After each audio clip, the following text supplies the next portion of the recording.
كاف 24 تنقل لكم الحدث بالصوت والصورة.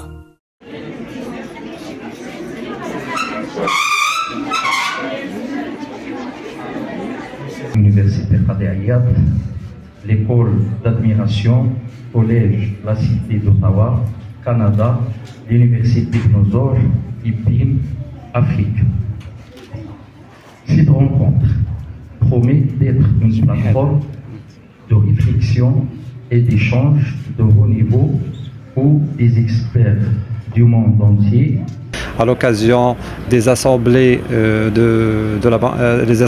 annuelles de la Banque mondiale, la Faculté des sciences juridiques, économiques et sociales de Qalat Srarna, en collaboration avec l'Université Ibn Zohr, avec Collège La Cité de l'Université d'Ottawa à Canada et de EPIM Afrique, École d'ingénierie et du management,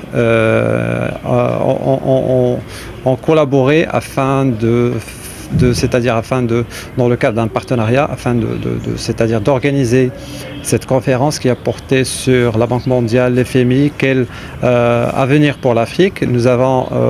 Cette conférence a porté sur 2 tables rondes. Une première, bien évidemment, qui a parlé de l'FMI et la Banque mondiale et bien évidemment, c'est-à-dire leur impact sur l'Afrique.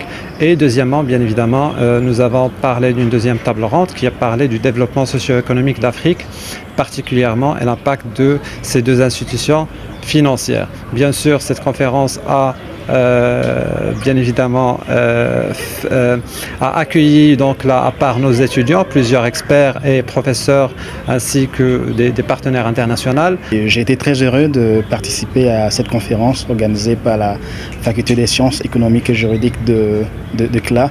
Alors on a parlé, on a fait un peu le bilan des activités des institutions financières internationales en Afrique particulièrement, en parlant de la Banque mondiale et du FMI. Et comme on le sait, ça fait un peu plus de 50 ans, si je ne me trompe, que les assemblées générales de la Banque mondiale n'étaient pas revenues en Afrique après Nairobi en 1973.